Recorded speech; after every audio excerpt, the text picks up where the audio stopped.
El aire acondicionado del consultorio médico zumbaba con una monotonía cruel, un contrapunto sordo al torbellino que se desataba en el pecho de Raúl Mendoza. A sus 48 años, Raúl no era solo un profesor de informática de preparatoria, era el pilar de su familia, un hombre de rutina y de principios inquebrantables. Vestía su habitual camisa de botones y pantalones de vestir, un atuendo que ahora se sentía como una armadura demasiado ligera. Frente a él, el doctor Ramos, un hombre de rostro cansado, deslizó una carpeta sobre el escritorio. La luz fluorescente se reflejaba en el papel, haciendo que el diagnóstico pareciera aún más frío y definitivo.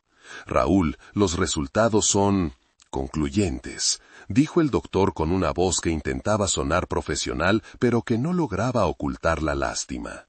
El profesor no necesitó que le explicaran los términos médicos complejos. Había leído suficiente en Internet para saber que el pronóstico era sombrío, una forma agresiva de cáncer, detectada demasiado tarde. Le quedaban, con suerte, de 6 a 9 meses. El mundo de Raúl se redujo al eco de esa frase. 6 meses, 9... No era tiempo suficiente para ver a su hija graduarse de la universidad, ni para ayudar a su hijo a montar su pequeño negocio de reparación de computadoras. No era tiempo para asegurar el futuro de Elena, su esposa, una mujer que había sacrificado su carrera para mantener la estabilidad del hogar. La mente de Raúl, acostumbrada a la lógica binaria y a la resolución de problemas complejos, entró en un estado de pánico frío. La muerte no le asustaba tanto como la idea de dejar a su familia desprotegida en la Ciudad de México de 2012, una época de incertidumbre económica. Recordó las conversaciones con Elena sobre la hipoteca, sobre los crecientes costos de la educación. Se levantó, sintiendo que sus piernas eran de plomo, y agradeció al doctor con un asentimiento vacío. Al salir del consultorio, el sol de la tarde le pareció demasiado brillante, demasiado indiferente a su tragedia personal. Caminó por las calles, el ruido de los claxones y el murmullo de la gente formaban un coro indistinto.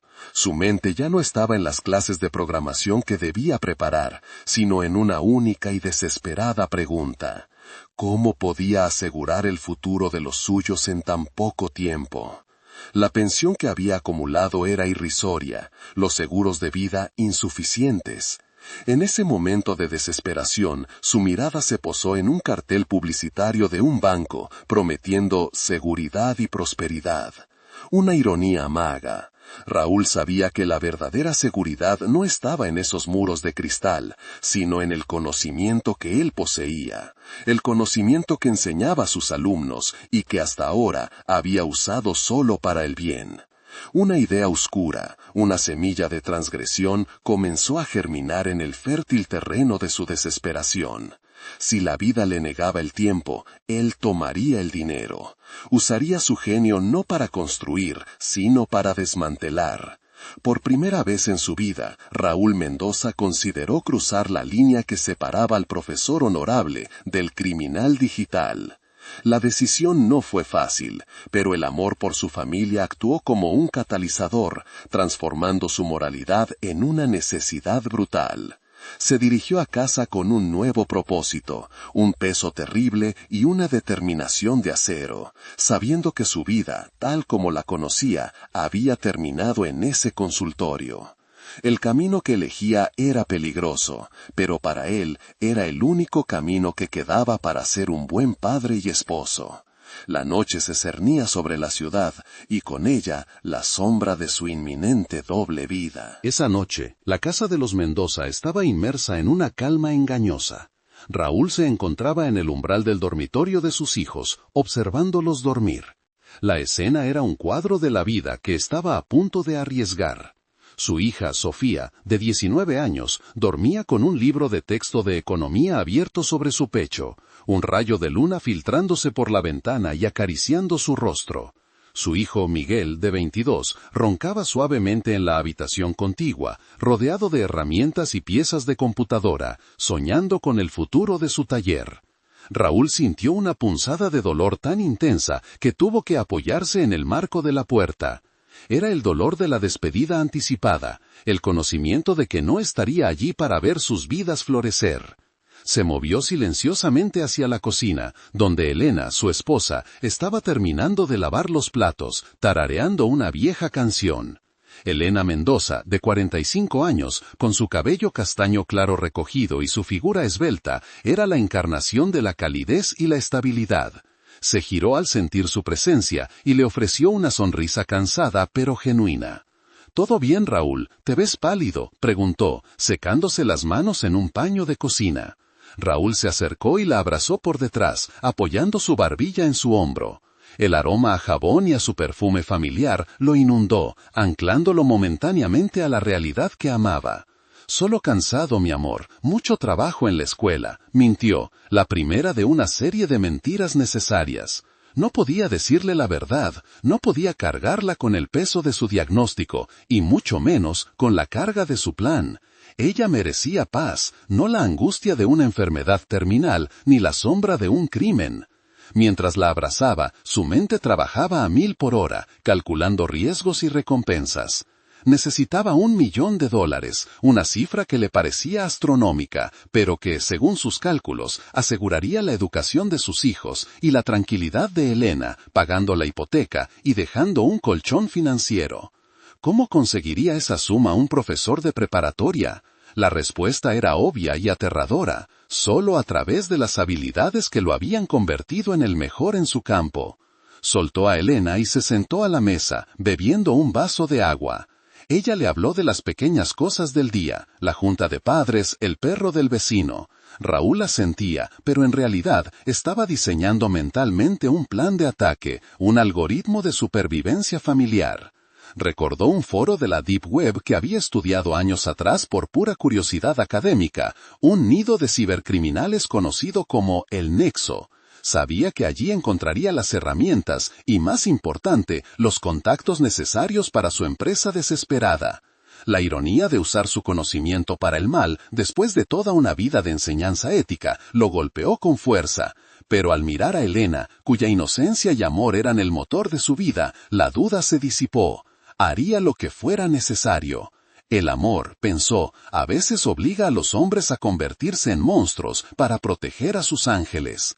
Se despidió de Elena con un beso profundo, un beso que se sintió como una promesa y una despedida, y se retiró a su estudio, el santuario de su doble vida inminente.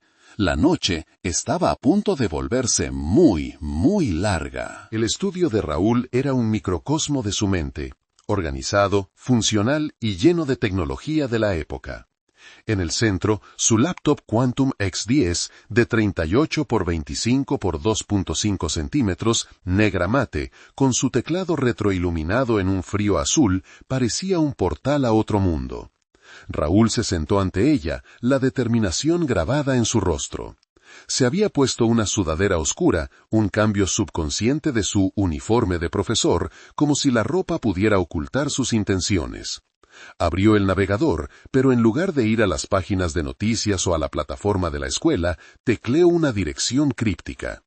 La pantalla se llenó de código y una interfaz austera, el portal de El Nexo, el foro de cibercrimen que había investigado. Sus manos, que normalmente tecleaban con la precisión de un cirujano al escribir código limpio, dudaron por un instante. Estaba cruzando el Rubicón digital. El profesor Raúl Mendoza estaba a punto de convertirse en Morpheus, el alias que había elegido, un guiño a la idea de despertar a una nueva y peligrosa realidad. Su primer paso fue simple, publicar un mensaje encriptado en la sección de servicios de alta capacidad. No ofreció robar, ofreció soluciones. Su mensaje era conciso. Consultor de seguridad inversa. Experiencia en sistemas heredados y cifrado de nivel bancario. Busco proyectos de alto impacto. Referencias académicas verificables bajo petición. Era una oferta audaz. Estaba vendiendo su alma al mejor postor, pero lo hacía con la arrogancia de un genio que sabe que su producto es invaluable. Mientras esperaba una respuesta, Raúl se sumergió en la documentación del foro, estudiando las técnicas de phishing a gran escala, el malware de rescate y, lo más importante, las rutas de blanqueo de dinero. Necesitaba un camino que no dejara rastro, un legado limpio para su familia. La ética profesional que había defendido durante 2 décadas se desmoronaba ante la inminencia de su muerte. Cada línea de código que leía, cada vulnerabilidad que identificaba, era un paso más lejos del hombre que había sido. El reloj marcaba las 3 de la mañana cuando un mensaje privado parpadeó en su pantalla. El remitente era un usuario conocido solo por un nombre, el Fantasma. La reputación de este individuo en el foro era legendaria, envuelta en rumores de operaciones internacionales y una crueldad metódica. El mensaje era corto. Interesante currículum, Morpheus. La teoría es fácil, la práctica, cara. ¿Estás listo para el precio? Raúl sintió un escalofrío, pero la imagen de Elena y sus hijos apareció en su mente, actuando como un escudo contra el miedo. Respondió con una sola palabra: sí. En ese instante, Raúl Mendoza se desdibujó, y Morpheus tomó el control. El profesor había muerto, el hacker había nacido. La pantalla azul de su laptop, reflejada en sus gafas, era la única luz en la oscuridad de su estudio, el faro de su desesperada misión. Sabía que no había vuelta atrás. La cuenta regresiva había comenzado y el tiempo era su enemigo más feroz. La adrenalina de la transgresión se mezclaba con el dolor de su enfermedad, creando una coctelera emocional que lo mantendría despierto y operativo. Su genio, finalmente liberado de las restricciones académicas, estaba listo para ser desplegado en el campo de batalla digital. Raúl cerró la laptop, el clic final resonando como el cierre de una puerta de bóveda. Mañana, la doble vida comenzaría. El encuentro se pactó para la noche siguiente en un almacén abandonado en las afueras de la Ciudad de México, un lugar tan desolado que la única luz provenía de un par de farolas parpadeantes. Raúl, o Morpheus, llegó con el corazón latiéndole desbocado. Se sentía ridículo, un profesor de mediana edad en un encuentro digno de una película de espías, pero la necesidad era más fuerte que su incomodidad. Llevaba consigo solo su laptop Quantum X10, su única arma. Dentro del almacén, el aire era frío y olía a óxido y humedad. En el centro del vasto espacio, bajo un único foco de luz que colgaba precariamente, esperaba el Fantasma. El hombre era imponente, de 1,88 de altura, vestido con un traje negro de corte moderno que lo hacía parecer más un ejecutivo de alta tecnología que un criminal. Su rostro pálido y anguloso, enmarcado por cabello negro azabache muy corto, era frío e inexpresivo. Sus ojos azules penetrantes evaluaron a Raúl con una intensidad clínica. Llevaba unos guantes de cuero negros y unos auriculares de alta tecnología colgando de su cuello. «Profesor Mendoza, o debería decir Morpheus», dijo el Fantasma. Su voz era un tono bajo y modulado, carente de cualquier emoción discernible. «Me sorprende la caída, de la cátedra al crimen. ¿Qué motiva a un hombre de su reputación a buscar este tipo de trabajo?» Raúl se mantuvo firme, a pesar del temblor interno. «Motivación personal. Necesito capital que no puedo obtener por medios convencionales. Mi habilidad es su garantía. No estoy aquí para justificar mi moral, sino para negociar un precio». El Fantasma sonrió, una mueca sutil que no llegaba a sus ojos. «Me gusta su pragmatismo. La mayoría de los novatos hablan de adrenalina. Usted habla de dinero. Eso es honesto». Le hizo una seña a un hombre corpulento que estaba en la sombra para que le entregara una pequeña unidad USB cifrada. «Nuestro primer proyecto es una prueba, un banco regional en Jalisco. Su seguridad es anticuada, pero queremos un acceso limpio y silencioso. Necesitamos un backdoor indetectable para una operación futura. $100,000 si lo logras. Si fallas, no solo pierdes el dinero, pierdes mucho más». El mensaje era claro, la vida de Raúl estaba en juego. Raúl tomó la USB, sintiendo el peso de su decisión. $100,000 era un inicio, pero solo una fracción de lo que necesitaba. Miró al Fantasma, buscando cualquier signo de humanidad, pero solo encontró la frialdad del cálculo. «Hecho», respondió Raúl, su voz firme. «Pero solo trabajo en la infraestructura digital. No me interesa la violencia física ni el contacto con las víctimas. Mi objetivo es el sistema». El fantasma se rió suavemente. Morpheus, en este negocio el dinero es la única víctima que importa. Vete, tienes 72 horas. Si no recibo el backdoor limpio, consideraré que has decidido traicionarme, y créeme, no querrás saber lo que pasa después. Raúl se dio la vuelta y se marchó, la USB quemándole la palma de la mano. Al salir del almacén, el aire fresco de la noche le pareció un alivio, pero sabía que acababa de entrar en un infierno personal. El profesor de día, el hacker de noche. La dualidad de su existencia había comenzado oficialmente. La cuenta regresiva de su vida y la cuenta regresiva de su moralidad estaban corriendo en paralelo. La necesidad de proteger a su familia justificaba en su mente el riesgo y la transgresión. Ahora solo quedaba la ejecución. Raúl se dirigió a casa, listo para sumergirse en la oscuridad digital. De vuelta en su estudio, Raúl conectó la unidad USB a una máquina virtual aislada, tomando todas las precauciones que había enseñado a sus alumnos. El contenido era un archivo de texto con las credenciales de acceso iniciales y una lista de objetivos dentro del sistema del Banco Regional. El fantasma no era un aficionado, su información era precisa y de alta calidad. Raúl se puso sus gafas de lectura y se sumergió en el código. El sistema del banco era, como había predicho, un dinosaurio digital, construido sobre lenguajes de programación obsoletos y protocolos de seguridad de hace una década. Para Raúl era como desarmar un reloj de juguete. En menos de 48 horas había mapeado la red interna, identificado las vulnerabilidades de buffer overflow y diseñado un malware polimórfico que se disfrazaría de una actualización de rutina del sistema operativo.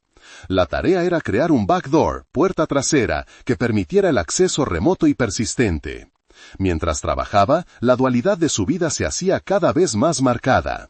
Durante el día, en el aula, explicaba a sus alumnos la importancia de la ciberhigiene y la ética digital. El conocimiento es poder, jóvenes, les decía, pero la integridad es el ancla. Por la noche, se sentaba ante su Quantum X10 y aplicaba ese mismo conocimiento para el crimen, sintiendo una punzada de hipocresía que intentaba silenciar con la urgencia de su diagnóstico. Elena notó el cambio en su rutina. Raúl estaba más distante, pasaba horas en el estudio con la puerta cerrada, y el brillo azul de la pantalla de su laptop se filtraba bajo la puerta hasta altas horas de la madrugada. Una mañana, mientras le servía el café, ella le preguntó con suavidad: «Raúl, ¿estás seguro de que estás bien? Pareces agotado. ¿Es el estrés de la escuela?» Raúl levantó la mirada, sus ojos inyectados en sangre por la falta de sueño. «Es un proyecto especial, Elena, un software que estoy desarrollando para la escuela. Muy complejo. Necesito concentrarme». La mentira salió con una facilidad escalofriante. Elena asintió, pero la preocupación permaneció en sus ojos avellana. Ella sabía que su esposo era un hombre de palabra, pero también percibía una tensión, una oscuridad que nunca antes había visto en él. Esa noche Raúl finalizó el malware. Era una obra maestra de la ingeniería inversa, un fantasma digital que se alojaría en el corazón del sistema bancario sin dejar huella. Antes de ejecutar el código final, hizo una pausa. Sus dedos flotaron sobre la tecla Enter. Este era el punto de no retorno. No era solo un backdoor, era un portal a una vida criminal. Cerró los ojos, pensando en el futuro de sus hijos, en el rostro sonriente de Elena. El amor se convirtió en su justificación final. Abrió los ojos y presionó la tecla. El código se ejecutó. En la pantalla, una serie de confirmaciones verdes parpadearon. Acceso concedido, persistencia establecida, backdoor operativo. La sensación no fue de triunfo, sino de vacío. Había logrado su primer objetivo, pero había perdido una parte de sí mismo en el proceso. $100,000 estaban ahora a su alcance, pero el precio moral era incalculable. Raúl se recostó en su silla, exhausto, sabiendo que ahora era un activo del fantasma y que el verdadero peligro apenas comenzaba. La prueba había terminado, la misión real estaba por empezar.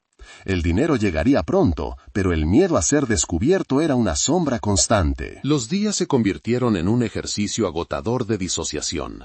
Por la mañana, Raúl era el respetado profesor Mendoza, explicando algoritmos de búsqueda y estructuras de datos a adolescentes con ojos soñolientos. Por la tarde se transformaba en Morpheus, el genio anónimo que reportaba a El Fantasma. Había recibido el pago por el backdoor en criptomonedas, una suma que había convertido rápidamente en activos digitales diversificados, ocultos en carteras frías. Era dinero real, tangible, el primer ladrillo de su legado. Pero el fantasma no tardó en exigir más. La prueba fue un éxito, Morpheus, escribió en un chat encriptado. Ahora, el plato fuerte. Una institución financiera de la Ciudad de México. No es un banco regional, es una operación de alto nivel. Necesitamos mover una cantidad significativa de fondos. Necesito que diseñes una operación de spear phishing dirigida a los ejecutivos de alto nivel, y que luego uses el backdoor que ya tienes para limpiar las pistas. La escala de la operación hizo que a Raúl se le revolviera el estómago. No se trataba de un pequeño robo, era un golpe masivo que afectaría a cientos, quizá miles de personas. La complejidad es extrema, tecleó Raúl, intentando ganar tiempo. Necesito más detalles sobre el objetivo y el monto. El fantasma respondió con una frialdad escalofriante. No te preocupes por el monto, preocúpate por la eficiencia. El objetivo es el Banco Metropolitano de Inversiones. Tienes 2 semanas. Si lo logras, te aseguro el $1.000.000 que necesitas. Si fallas, la única herencia que dejarás a tu familia será un funeral. La amenaza era explícita. Raúl sabía que estaba atrapado. Su enfermedad avanzaba, manifestándose en ataques de tos y un cansancio crónico que ni siquiera la adrenalina podía combatir. La presión era insoportable. En casa, Elena se había vuelto más insistente. Una noche, mientras Raúl estaba en el estudio, ella golpeó suavemente y entró. Lo encontró con la pantalla llena de código incomprensible y una expresión de pánico que no pudo ocultar del todo. Raúl, ¿qué es esto? ¿No parece un software escolar?, preguntó, señalando la pantalla. Raúl reaccionó rápidamente, cerrando la laptop con un golpe seco. Elena, te dije que no entraras, es confidencial, es un proyecto de consultoría para un exalumno, me paga bien, pero es muy sensible, si se filtra pierdo el contrato. Su tono era más brusco de lo que pretendía. Elena se sintió herida. No tienes que gritarme, solo estoy preocupada. Estás trabajando demasiado, estás perdiendo peso. Ella se acercó y le tomó la mano. Su tacto era suave, pero Raúl sintió que su piel ardía con la culpa. Por favor, confía en mí, Elena. Lo hago por nosotros. Es un sacrificio temporal. Pronto tendremos la seguridad que siempre hemos querido. La miró a los ojos, y por primera vez la mentira se sintió como una traición irreparable. Elena se retiró, dejando a Raúl solo con su conciencia. Sabía que estaba poniendo en peligro todo lo que amaba, pero la imagen de su familia sin él, luchando por sobrevivir, era un fantasma más aterrador que el fantasma. La única salida era seguir adelante, completar el golpe y desaparecer en la oscuridad, dejando el dinero como un faro de luz para su familia. La cuenta regresiva seguía avanzando, y el Banco Metropolitano se había convertido en su última esperanza. Raúl se obligó a abrir la laptop, la luz azul volviendo a iluminar su rostro. El juego había subido de nivel, y él estaba jugando por la vida de su familia. Tenía que ser el mejor hacker que el mundo hubiera conocido. Tenía que ser Morpheus. Las 2 semanas siguientes fueron un borrón de cafeína, código y tos. Raúl se sumergió en la infraestructura del Banco Metropolitano de Inversiones. Utilizó técnicas de ingeniería social avanzadas, creando correos electrónicos de phishing tan convincentes que parecían provenir del propio CEO. Logró obtener las credenciales de un gerente de tesorería, un punto de entrada crucial. Una vez dentro, Raúl se movió con la cautela de un ladrón de guante blanco. No estaba interesado en las cuentas de ahorro de los ciudadanos comunes. Su objetivo era la bóveda digital de la institución, los fondos de reserva y las cuentas de inversión de alto valor. Su plan era transferir una suma de $1.5 millones a una red de cuentas mulas proporcionadas por el fantasma, y luego usar el backdoor para borrar toda evidencia de la transacción, haciendo que pareciera un error contable interno. La noche del golpe, Raúl se instaló en su estudio, la laptop Quantum X10 brillando intensamente. Afuera, una tormenta eléctrica azotaba la ciudad, proporcionando el telón de fondo perfecto para su acto de transgresión. Se puso sus auriculares y comenzó la secuencia. Sus dedos volaban sobre el teclado, ejecutando comandos con una velocidad y precisión que solo un genio de la informática podía lograr. Estaba en el corazón del sistema, navegando por capas de cifrado y firewalls. La adrenalina había reemplazado temporalmente su fatiga. Mientras estaba inmerso en la transferencia de fondos, un detalle lo detuvo. No era un error en el código, sino una anomalía en los datos. Estaba revisando la cuenta fuente de donde se transferiría el dinero, una cuenta de reserva con un saldo inusualmente alto, etiquetada internamente como Fondo de Compensación Operacional. Por curiosidad profesional, Raúl decidió profundizar en el historial de esa cuenta. Lo que encontró no era lo que esperaba. La cuenta no contenía fondos legítimos del banco. En cambio, era un depósito de grandes sumas de dinero que habían sido transferidas repetidamente desde cuentas offshore y luego limpiadas a través de una compleja red de transacciones internas. Esto no era un fondo de reserva, era una cámara de compensación para el lavado de dinero a gran escala. El fantasma no solo estaba robando, estaba utilizando a Raúl para mover dinero sucio que ya había sido robado de otras fuentes, probablemente de inversionistas extranjeros o de actividades ilícitas aún más oscuras. El Banco Metropolitano no era la víctima, sino un cómplice. Raúl se dio cuenta de que su misión había cambiado. No era un simple ladrón, era un peón en una red de crimen organizado mucho más grande.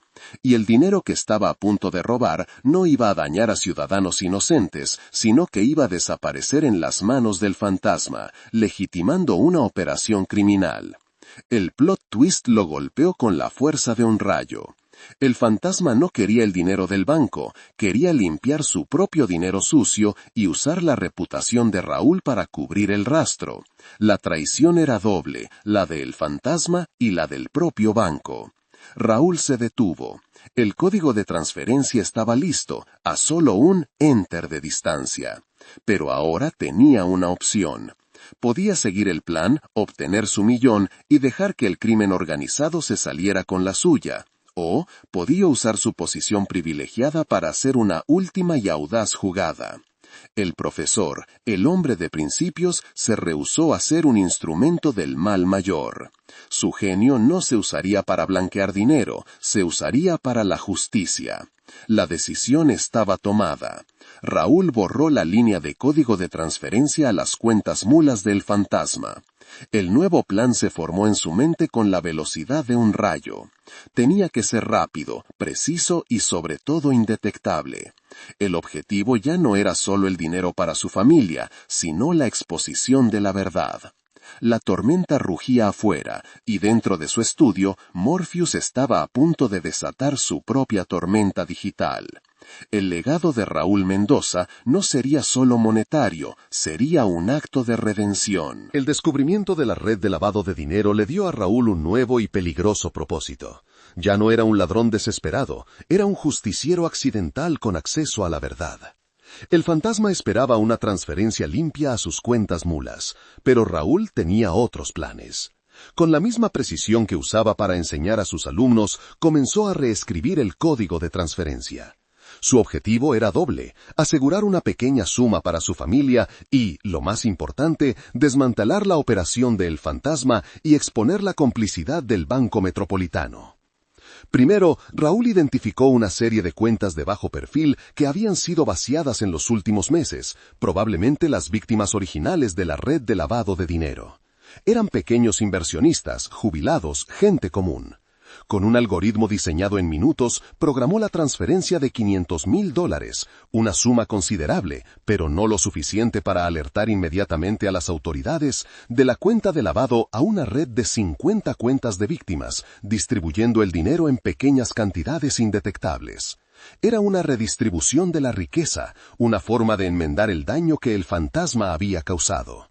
Luego vino la parte más arriesgada, la evidencia. Raúl no podía simplemente borrar su rastro, tenía que dejar una miga de pan digital que solo las autoridades adecuadas pudieran seguir. Creó un archivo de datos cifrado, una bomba de tiempo digital, que contenía todos los registros de las transacciones de lavado de dinero, los nombres de los ejecutivos bancarios cómplices y las comunicaciones encriptadas de El Fantasma. Este archivo no se quedaría en el banco. Raúl lo programó para ser enviado a un servidor seguro, propiedad de un periodista de investigación que él respetaba, con un retraso de 48 horas. Esto le daría tiempo para desaparecer antes de que la bomba estallara. Mientras trabajaba, la pantalla de su Quantum X10 parpadeó con un mensaje urgente de El Fantasma. «Morpheus, ¿dónde está la transferencia? El tiempo se acaba». Raúl sonrió con amargura. El Fantasma estaba impaciente. Raúl tecleó una respuesta críptica. «El sistema tiene un error de redundancia. Estoy corrigiendo la ruta. La transferencia será limpia, pero tardará 10 minutos más de lo previsto. Confía en el proceso». Era una mentira audaz, comprando los minutos cruciales que necesitaba. La tensión en el estudio era palpable. La tormenta afuera había amainado, dejando solo una llovizna suave. Raúl ejecutó la transferencia de los $500,000 a las víctimas. Luego ejecutó el código que enviaba la bomba de tiempo al servidor del periodista.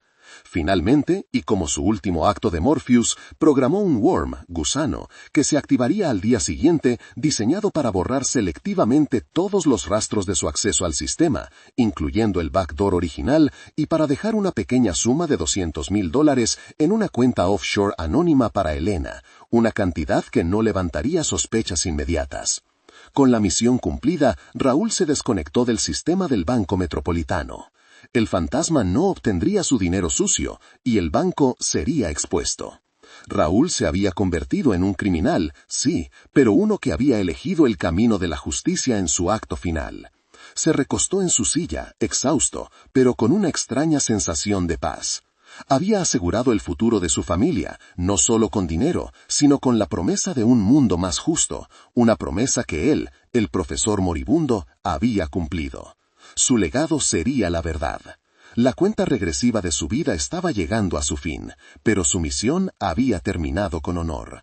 Solo quedaba un último paso: la despedida. En su búnker digital, un centro de datos clandestino en un sótano oscuro, el Fantasma estaba furioso. Su rostro pálido, normalmente inexpresivo, estaba contorsionado por la rabia.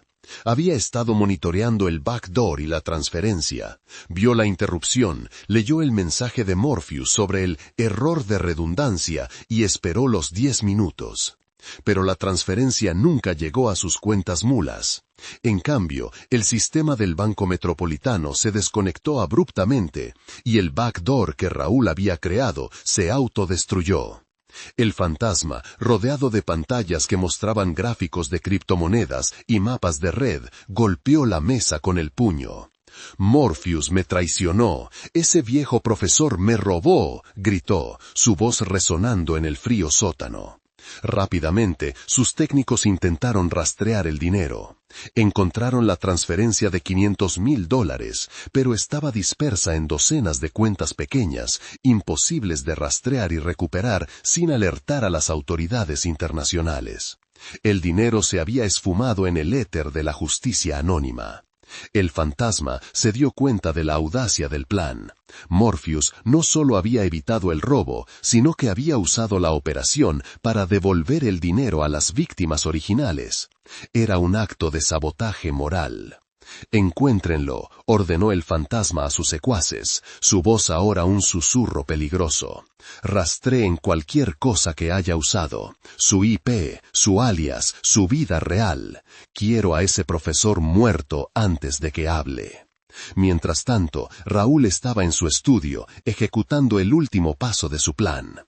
No se trataba de borrar el rastro de su crimen, sino de borrar el rastro de su identidad como Morpheus. Usó un wipe de nivel militar para limpiar su laptop Quantum X10, asegurándose de que ni siquiera los forenses más avanzados pudieran recuperar los archivos. Lo único que dejó fue un archivo de texto cifrado titulado «Para Elena» en una partición oculta. Este archivo contenía las claves de acceso a la cuenta offshore con los $200,000, junto con una carta de amor final y una explicación de lo que había hecho, omitiendo los detalles más oscuros de su enfermedad. Su objetivo era que ella lo encontrara después de su muerte, cuando ya no pudiera ser culpado. Se levantó de su silla, sintiendo el peso de su cuerpo y la debilidad de su enfermedad. Había cumplido su misión. Su familia estaba asegurada. La justicia estaba en camino. Salió del estudio y se dirigió al dormitorio. Elena estaba durmiendo. Se sentó en el borde de la cama y la observó. Su rostro era sereno, ajeno a la tormenta que él había desatado. Raúl le acarició el cabello, sintiendo la textura familiar bajo sus dedos. «Perdóname, mi amor», susurró. «Perdóname por las mentiras, pero no por el amor». Dejó su anillo de matrimonio en la mesita de noche, junto a una nota física que decía: «Te amo, el legado está seguro, no busques respuestas, solo vive». Era su despedida final. Raúl Mendoza se retiró a su estudio, cerró la puerta y se sentó en su silla, esperando el final. Un hombre que había elegido el crimen para hacer el bien y que había encontrado la paz en la transgresión final. El profesor había ganado la partida, pero el tiempo había cobrado su precio. La noche se hizo más profunda y con ella el silencio. El fantasma nunca lo encontraría, porque Raúl ya no estaba en el mundo digital y pronto tampoco en el real. Su legado, sin embargo, apenas comenzaba. 3 días después, la noticia estalló. No en la sección de crímenes, sino en la de finanzas. El prestigioso periodista de investigación, a quien Raúl había enviado la bomba de tiempo, publicó un artículo explosivo en el periódico más grande de la Ciudad de México con el titular: «El Banco Metropolitano de Inversiones, cómplice o víctima del lavado de dinero». El artículo detallaba la compleja red de transacciones offshore y la complicidad de varios ejecutivos de alto nivel. La evidencia era irrefutable gracias al archivo cifrado de Raúl. La noticia generó un terremoto financiero y político. Las acciones del Banco Metropolitano se desplomaron y se iniciaron investigaciones federales. El fantasma, por su parte, se encontró en el centro de una tormenta legal. La exposición de su red de lavado de dinero lo obligó a pasar a la clandestinidad, perdiendo millones y la infraestructura que tanto le había costado construir. Su venganza contra Morpheus se convirtió en una prioridad secundaria ante la necesidad de supervivencia. La jugada de Raúl había sido un éxito devastador. Mientras el mundo se convulsionaba con el escándalo, Elena Mendoza estaba lidiando con su propia tragedia. Raúl había fallecido tranquilamente en su estudio, unas horas después de su último acto digital. El diagnóstico final fue insuficiencia respiratoria, acelerada por el cáncer. La familia estaba devastada. En medio del duelo, Elena encontró el anillo de matrimonio y la nota física. La nota era breve y llena de amor, pero la frase «el legado está seguro» la dejó perpleja. Días después del funeral, mientras limpiaba el estudio, Elena encontró la laptop Quantum X10. Estaba completamente limpia, como si nunca se hubiera usado. Sin embargo, su hijo, Miguel, el joven experto en reparación de computadoras, notó la partición oculta. Usando sus habilidades, logró acceder al archivo cifrado para Elena. El archivo contenía la carta de Raúl, donde le explicaba su diagnóstico, su desesperación y la decisión de convertirse en Morpheus. Le explicaba sobre la cuenta offshore con los $200,000, advirtiéndole que era una suma pequeña y limpia, suficiente para pagar la hipoteca y darles un respiro, pero que no debía buscar más. «No es una fortuna, mi amor», escribió Raúl, «pero es dinero limpio, asegurado con mi último aliento. El verdadero legado no es el dinero, sino la verdad que dejé. Vive con honor». Elena lloró al leer la carta, comprendiendo el terrible sacrificio que su esposo había hecho. Él no había sido un ladrón, había sido un héroe a su manera, un hombre que había luchado contra la muerte y la injusticia para proteger a su familia. El plot twist de su vida era que el hombre que amaba, el profesor de principios, había roto todas las reglas para hacer lo correcto al final. El dinero que Raúl había dejado era modesto, pero suficiente. La hipoteca fue pagada, los hijos pudieron continuar sus estudios, pero el verdadero regalo fue la tranquilidad de saber que su padre no había muerto en vano. El escándalo del Banco Metropolitano continuó, y la justicia, lenta pero segura, comenzó a desmantelar la red de crimen. Raúl Mendoza, el profesor que se convirtió en hacker por amor, había logrado su objetivo. Su legado no fue una fortuna, sino una vida de honor, sellada por un acto final de justicia digital. Su familia estaba segura, no por el dinero, sino por la verdad que él había liberado. La historia de Morpheus, el justiciero digital, nunca se conocería públicamente, pero en el corazón de Elena, Raúl siempre sería el hombre que sacrificó todo por amor. Fin.